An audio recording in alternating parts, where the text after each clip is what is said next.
Assalamualaikum warahmatullahi wabarakatuh. Alhamdulillah ala fadlihi wa ihsanihi. Ashkuru ala taufiqihi wa amtinani. Asyhadu an la ilaha illallah wa asyhadu anna Muhammadan abduhu wa rasuluh. Allahumma shalli wa sallim wa barik ala nabiyyina Muhammad wa ala alihi wa sahbihi ajma'in. Para jemaah rahmatullah, alhamdulillah kita bersyukur kehadirat Allah Subhanahu wa taala. Syukur ini salah satu kunci untuk mencapai kebahagiaan di dunia wal akhirah. Sebab sesungguhnya kita itu senantiasa tenggelam dalam karunia Allah, bagaikan kita tenggelam di dalam samudra yang tidak berhenti. Sedetik pun kita itu tidak pernah selalu tenggelam dalam samudra yang tidak berhenti. Bahkan kurang dari sedetik pun jika ada, kita itu selalu tenggelam di dalam samudra nikmat Allah yang tidak berhenti. Persoalannya kita yang bisa mensyukuri apa tidak, apa sebagian yang kita syukuri, sebagian belum.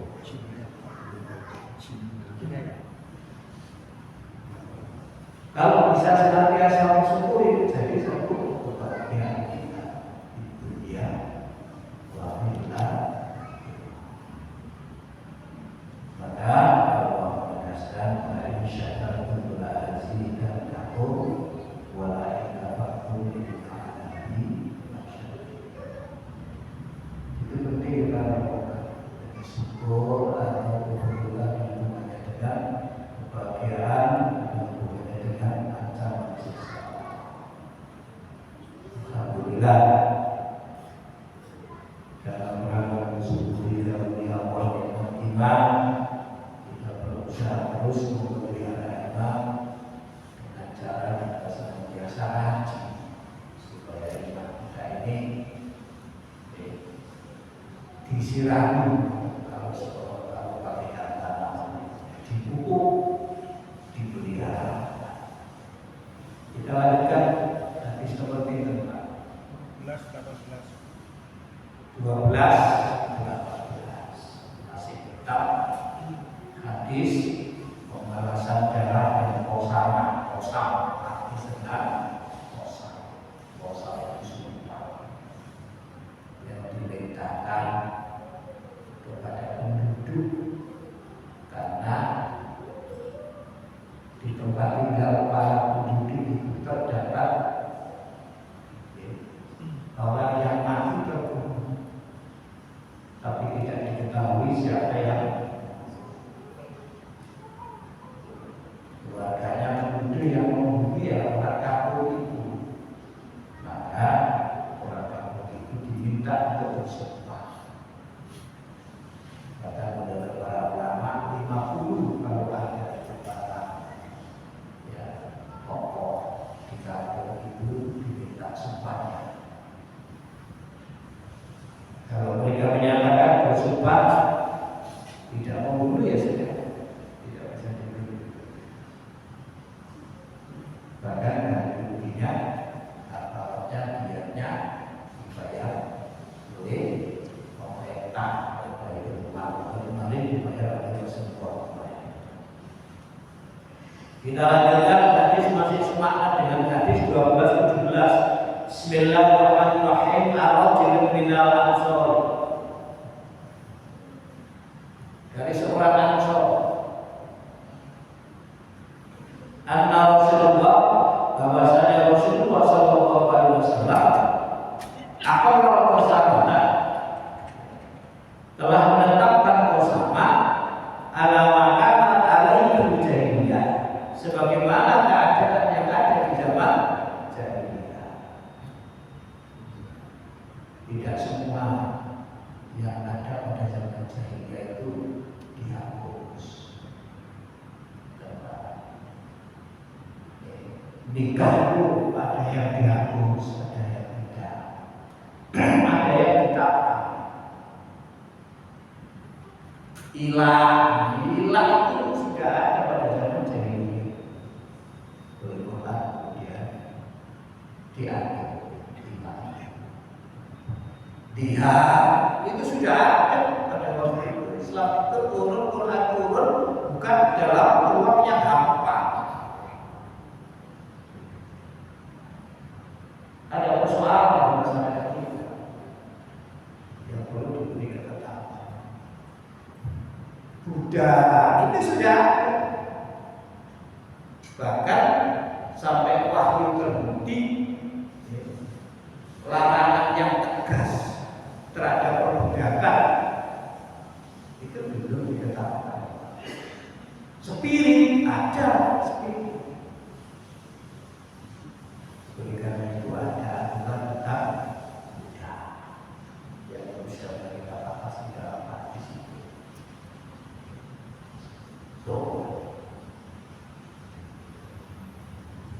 Jadi hukum wasal itu kata seorang dari sahabat Ansor, sesungguhnya hukum yang ditetapkan oleh Rasulullah sebagaimana telah ada pada zaman jahiliyah. Wa qala biya Rasulullah sallallahu alaihi wasallam bainan nasi minal ansari. Wa qala biya dan Rasulullah dan telah memutuskan dengan Rasulullah sallallahu alaihi wasallam bainan nasi di antara manusia minal ansari, dari sahabat Ansar, fi qatilin da'u ala Yahudi, di dalam hubungan yang mereka dapatkan terhadap orang-orang Yahudi. Ya hadis yang 12-17 ini disebutkan. Kemarin sudah kita sampaikan dalam peradilan itu sumpah itu dari alat bukti.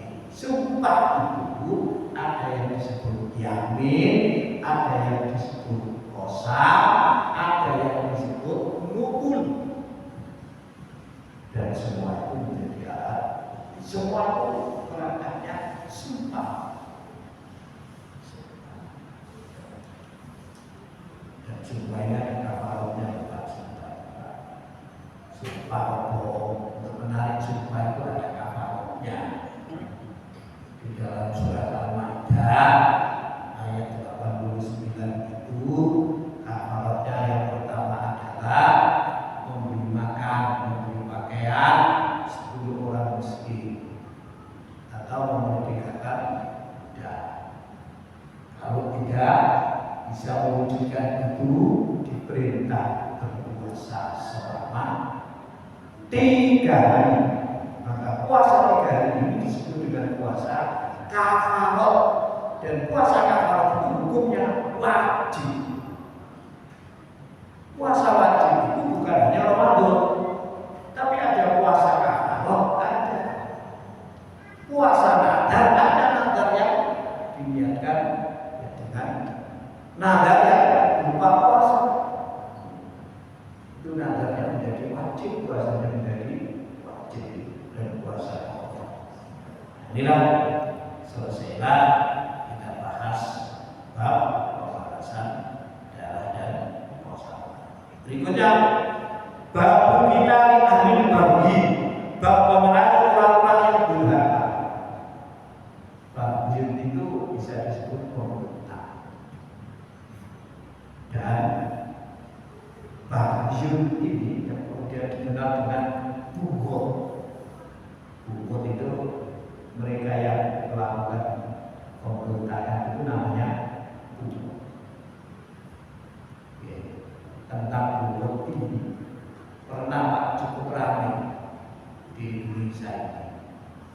dan di seminar-seminar dibicarakan sekitar tahun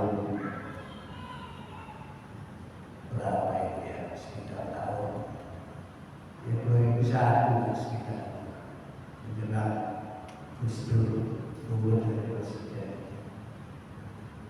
Konsep hukum ini muncul di berbagai seminar, muncul konsep hukum.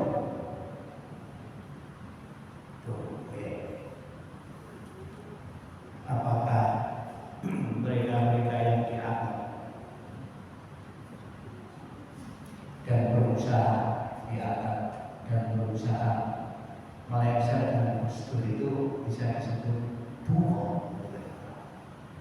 Itu di situ. Sebelumnya tidak pernah muncul konsep itu. Ya baru itu ramai lagi berbagai diskusi, termasuk diskusi di lembaga Jawa Barat itu juga cukup ramai. Artinya cukup menarik perhatian, karena itu konsep dasar. Jadi apakah mereka yang dianggap berusaha melengsarkan Gus Dur dari jabatan presiden itu, kedudukan sebagai presiden itu, apa bisa disebut kuat? Apa bisa mereka dianggap melakukan bagian kedudukan atau pemberontakan itu ramai Pak diskusi. Dan kita bahas jelas. Ali bin Umar Rasulullah sallallahu alaihi wasallam man hamala alaina silaha falaysa minna muttafaqun alaih. Ali bin Umar dari Umar berkata, qala Rasulullah sallallahu alaihi wasallam, telah bersabda Rasulullah sallallahu alaihi wasallam, man hamala alaina silaha, siapa yang membawa atas kita barang falaysa minna, maka ia bukan dari golongan kita.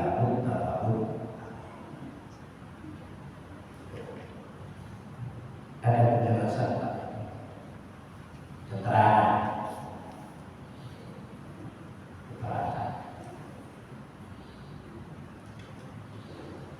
Kalimat bukan dari kita itu bisa diartikan bukan dari mereka yang berbudi pekerti baik terhadap muslim dan lainnya seperti kita.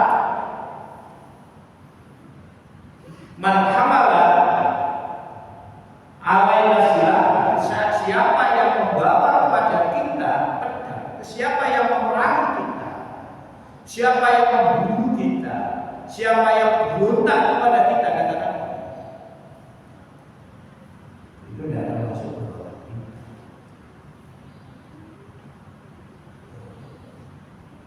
Nah, yang dimaksud tidak termasuk golongan kita itu adalah golongan yang berbudi pekerti. Coba membunuh orang mukmin itu kata Al-Quran dianggap sama dengan membunuh seluruh umat manusia. Maka Allah merasa jadi kayak dia itu membunuh semua manusia. Bagaimana Pak kasus Palestina? Sudah saya ngomong kasus Palestina, Pak. Tidak bisa apa-apa kecuali berdoa. Bukan mereka yang perang itu persoalannya, yang tidak ikut perang itu Pak. Tolong berita yang kebetulan saya sempat mengupdate, tapi hari ini belum update. Di Palestina itu mencapai sekitar 14.000 yang meninggal. Ya, 14.000. Wow,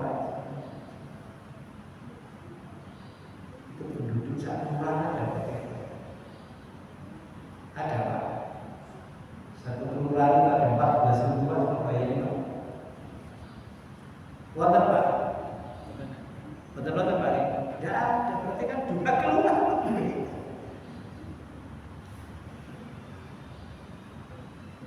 Kalau di wilayah Israel itu ada 1.400-an, infonya seperti itu.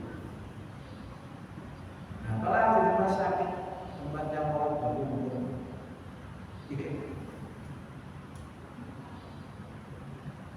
dihujani nuklir misalnya, itu ya hancur kemarin. Itu terjadi kemanusiaan di abad modern seperti itu sekarang.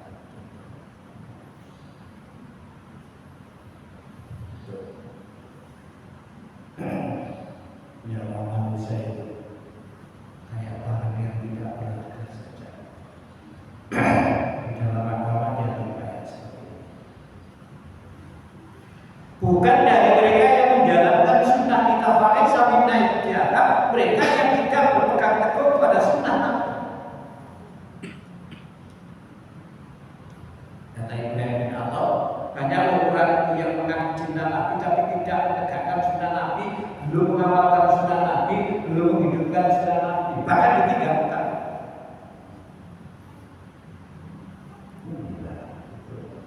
Ini insya Allah kalau ibadah itu sudah baik, insya Allah muamalah kita ini kadang yang kadang-kadang tidak terasa dan memiliki salah, padahal sesungguhnya kesalahan dan muamalah itu berat. Bayangkan Pak, orang riba, kata Al-Quran, diibaratkan orang memakan daging bangkai yang manusia.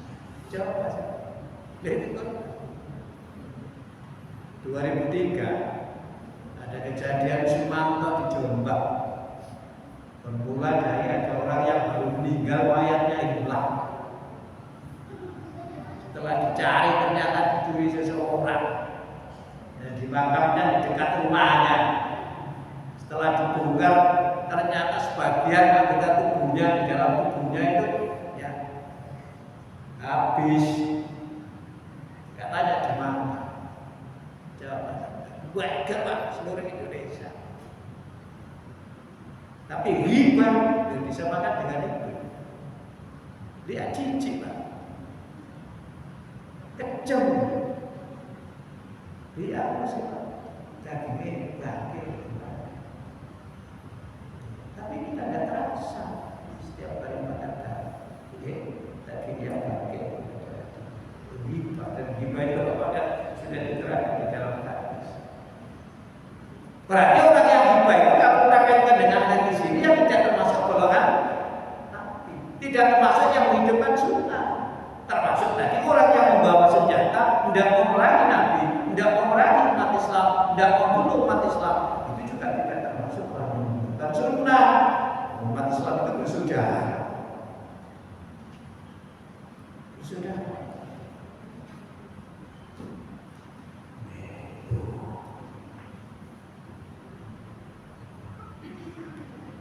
Bukan dari mereka yang terikat di dalam persatuan golongan muslim. Kata Al-Quran, kamu itu sesungguhnya satu loh, meskipun tidak satu. Aku ini Tuhan. Wa ana hadhihi ummatukum ummatan wahidah.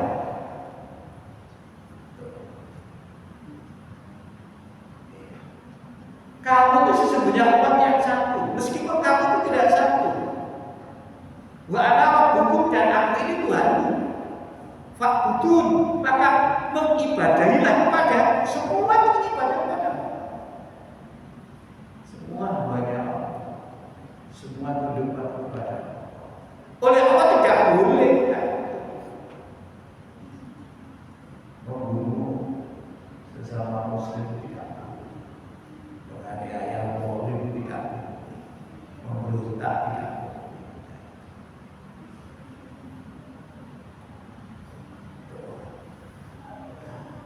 Oleh karena kalau ada yang melakukan pemberontakan, keluar dari keberadaan umat Allah.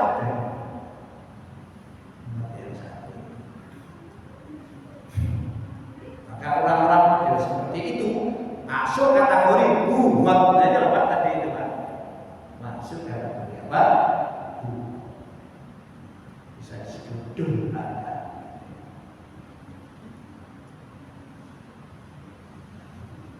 Bisa juga berarti bukan dari mereka yang seagama dengan kita. Dipertanyakan seagamanya, oh seagama dia berarti bersaudara.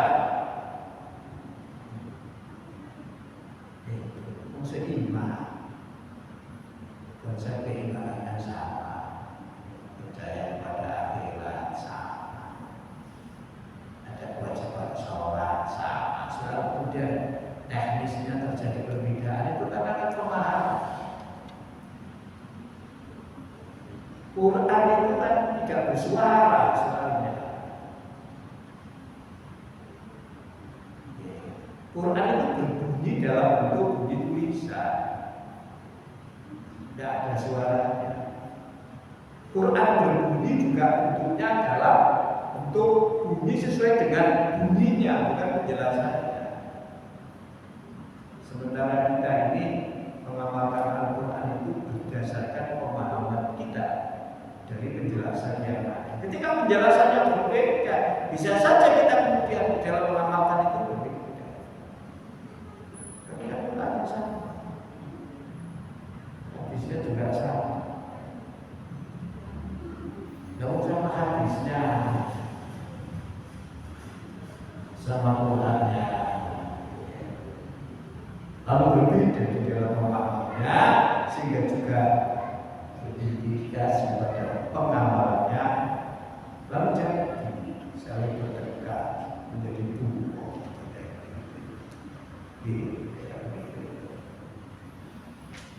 Tuh kalimat dari bukan dari kita. Malaysia minna itu maksudnya adalah dua.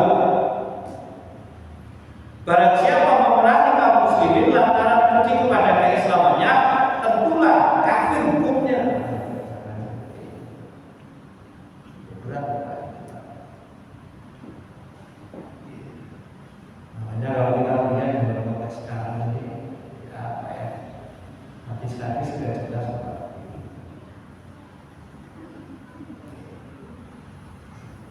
Tiga, barang siapa memerangi kaum muslimin lantaran siasat rebutan kursi dan sebagainya, maka siapa yang salah itu yang berbeda. Dalam bidang inilah kita sesungguhnya masih perlu untuk merenung seberapa jauh kita ini termasuk golongan. Seberapa jauh kita itu termasuk yang menghidupkan sunnah, atau justru kita melawan terhadap sunnah, sehingga Nabi dikatakan Malaysia minna, tidak termasuk golongan dari kami.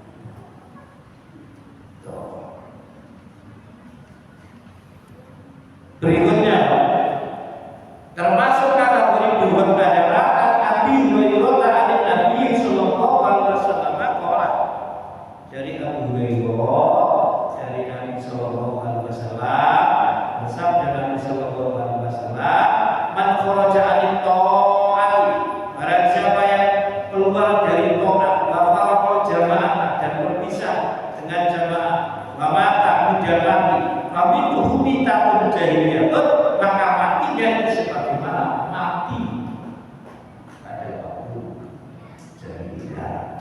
Akhrajahu Muslim. Hadis ini dikeluarkan oleh Imam.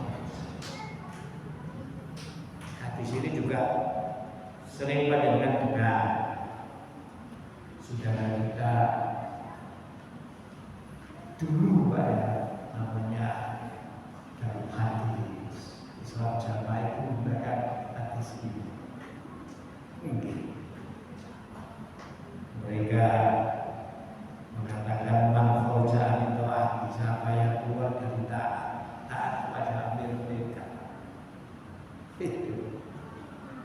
Kalau jamaah dan keluar dari jamaah mereka, kan di sini, oke, ditarik ke sini, mana di sini.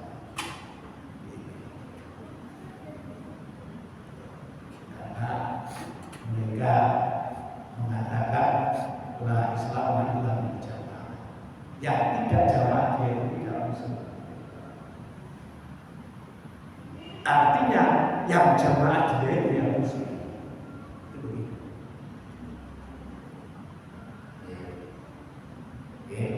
La Islam illa jamaah.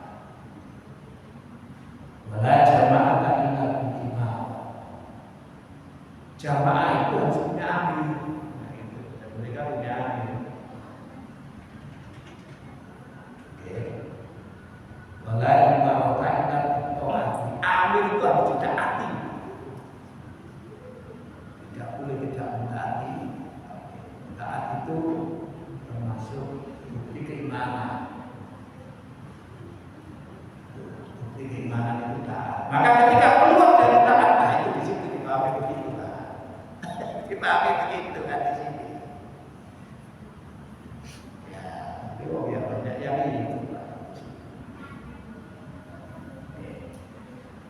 Wafat jamaah juga itu keluar dari jamaah mereka gitu. Dianggap mati-matinya jahiliyah. Kenapa?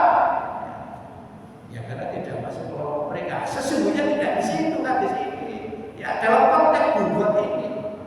Manfaat dari berarti ya barang siapa tidak taat pada pemerintah yang menjalankan hukum Islam dan peradaban.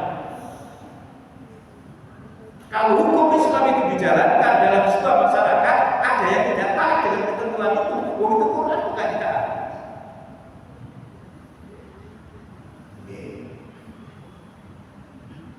Ya memang sulit sekarang karena menerapkan hukum Islam murni itu Yang ada adalah negara dunia.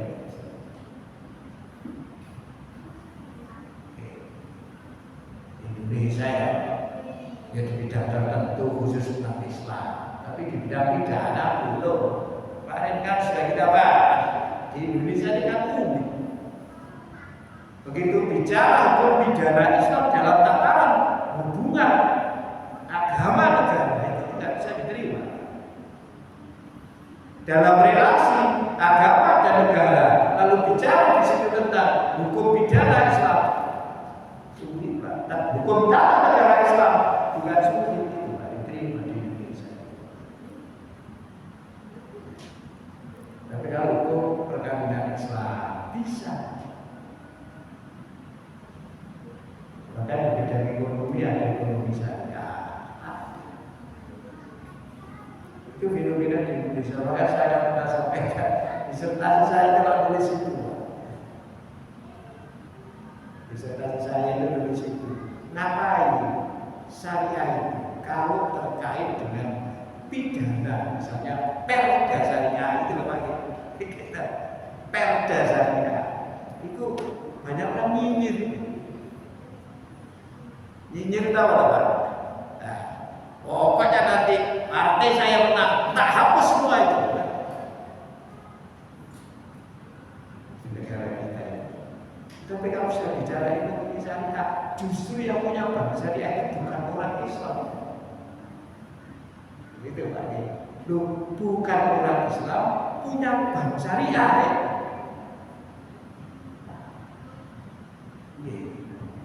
Bukan hanya setuju, punya Pak ya. Menerapkan sistem itu. Ya, tapi itu kita orang gitu itu namanya fenomena. Fenomena ada apa itu? Saya itu mengangkat itu sesungguhnya, mengangkat itu. Ya pakai teori relasi antara agama dan negara, khusus di Indonesia. Tuh, jadi taat kepada pemerintah yang menjalankan hukum Islam. Kenapa konsep negara sekarang itu sudah negara bangsa, bukan negara agama. Kalau kita kembali kepada konsep hukum internasional Islam yang disebut dengan fikih dauliyah, negara itu ada negara Muslim, ada negara kafir. Darul Islam, Darul Kafir. Darul Kafir itu ada dua, ada dhimmi, ada harbi. Yang dhimmi itu ada perjanjian damai dengan negara Islam, berarti damai dengan syarat-syarat yang sudah disepakati. Tidak ada permusuhan, damai. Yang baru harbi itu adalah negara kafir yang ada permusuhan dengan negara Islam, sehingga perang terus. Gambaran masa lalu kayak apa? Ya kayak negara Madinah dengan Mekah. Sebelum Mekah bisa dikuasai oleh Rasulullah. Tapi dalam perkembangan negara ini tidak berdasarkan agama, berdasarkan bangsa. Di dalam negara bangsa itu terdapat berbagai agama. Sehingga boleh jadi tidak memungkinkan untuk Islam dilakukan secara istiqomah. Maka termasuk alasan itu pada waktu apakah mereka yang tidak melengsarkan Gus Dur dari jabatan presiden itu bisa dikatakan buruh. Pertanyaannya, apakah negara Indonesia ini bisa disebut dengan Darul Islam dalam konsep fikih? Itu antara lain itu, Pak. Dan itu jawabannya tidak tuntas. Mungkin, Pak. Kalau dikatakan negara Islam, tidak semua terutama yang terkait dengan pidana Islam berlaku, Pak. Hukum di sini tidak berlaku. Hukum minuman keras tidak berlaku di sini. Jangan bicara, malah yang berlaku di Aceh. Yang gitu Pak ya, di Aceh berlaku. Karena daerah istimewa. Nah, itu jadi perdebatan waktu itu antara lain kayak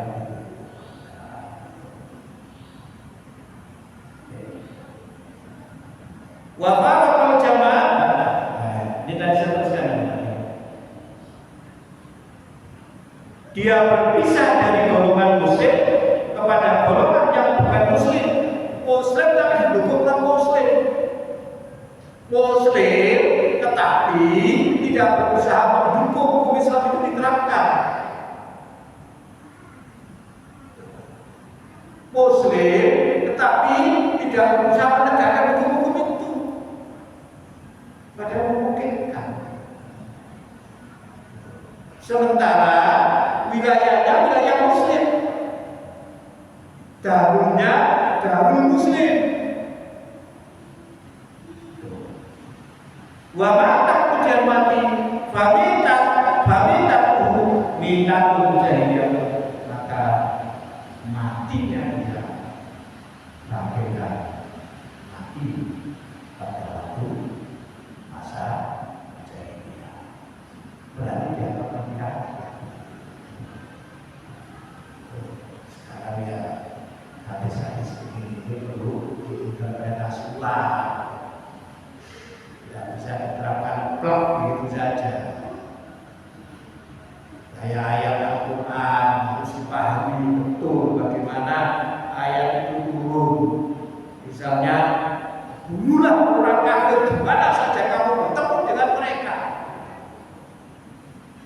Kalau kemudian plok kita pahami seperti itu, kalau kita pahami kafir dia orang yang non-mukmin, kalau kita diperintah membunuhlah, mematahi kok kita itu. Jika kita memahaminya sempit kayak seperti itu konteks itu dipahami. Kayak apa dia begitu Pak? Ya.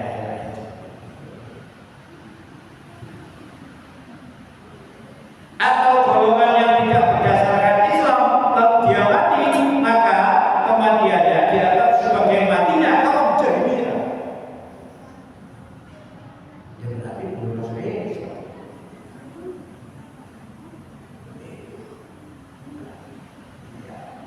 Tapi sekedar tahu bahwa ini Pak. Cuma kita itu ya punya kewajiban apa? Sebagai Rasulullah menegakkan agama Allah ini. Nah isinya agama itu apa ya? Semuanya itu termasuk Allah ini. Tapi menegakkan itu kan ada mekanisme. Karena amal itu harus dengan cara makhluk, bukan dengan cara yang tidak makhluk. Makhluk cara.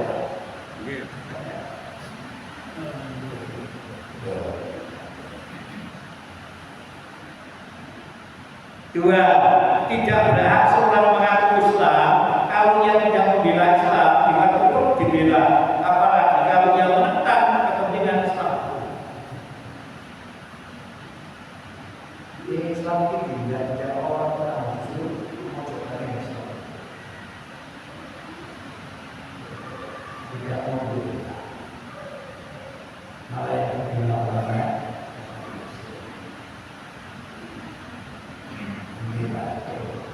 Islam cara sembuhan Pak ini. Pokok kita. Islam itu ada prinsipnya.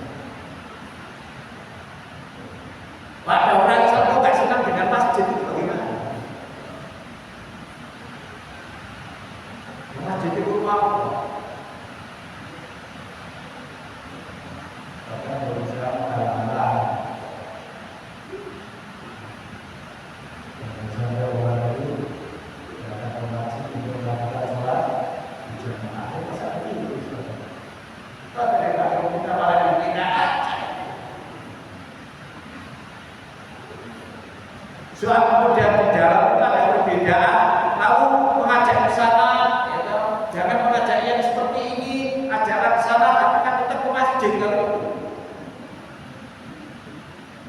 Enggak dijak ke masjid, malah dijak yang bukan masjid loh.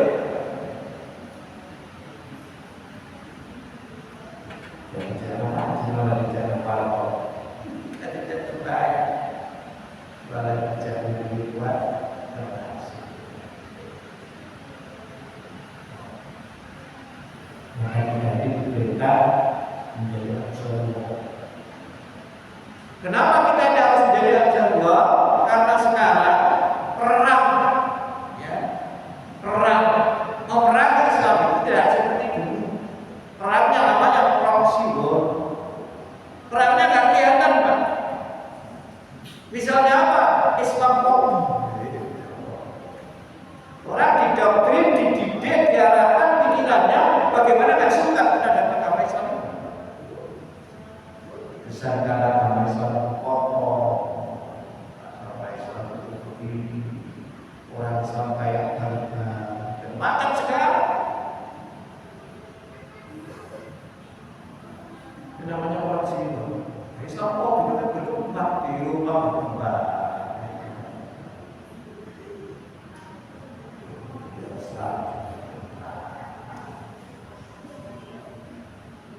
Makanya di Indonesia ini mencoba mencari sebab. Kenapa sih orang-orang Eropa itu melihat Islam seperti itu? Salah satu yang ditemukan itu adalah adanya gerakan radikal. Tapi gerakan radikal tidak bisa disamakan gerakan radikal, karena mereka memusuhi Islam itu tempat itu luar biasa tertatannya gitu. Karena mereka juga radikal. Makanya Islam di Indonesia ini ya ditampilkan sebagai Islam yang rahmatan. Sehingga Islam di Indonesia juga ya nggak dibiarkan dirusak. Cuma rusaknya itu lewat apa? Narkoba, lewat gitu-gitu itu. Di Indonesia ini, hanya kita ada lihat sombong seperti perintah ya ayyuhalladzina amanu qulu anfusakum. Nah, yang orang yang beriman jadilah kamu itu terbawa ta'ala. Kita berusaha menjaga keimanan keislaman kita, juga berusaha bagaimana Islam ini tetap eksis di lingkungan kita, di negara kita yang utama. Memang secara data mayoritas, tapi umat Islam kita yang sesungguhnya itu berapa persen? Freeport saja yang memintakan Islam di Jawa itu ada 3. Ada namanya Islam Abangan. Islam Abangan dia belum mendalam Pak Islamnya. Boleh jadi Islam Abangan itu juga punya sikap-sikap seperti yang digambarkan dalam hadis ini. Memang masih ada.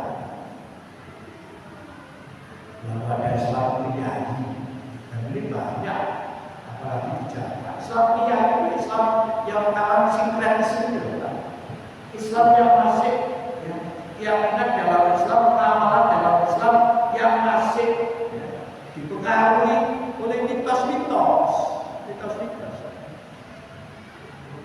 Sebuah keyakinan yang tidak jelas berasal dari mana, dari ajaran mana, secara rasional juga tidak ditemukan, tapi jadi kepercayaan dan itu berpengaruh di dalam agama.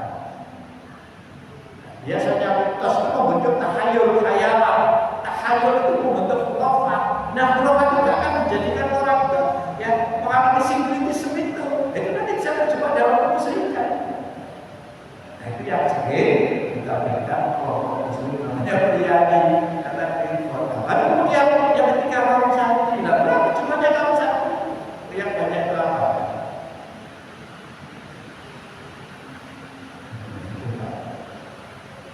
Makanya sekali lagi kita harus berusaha lagi.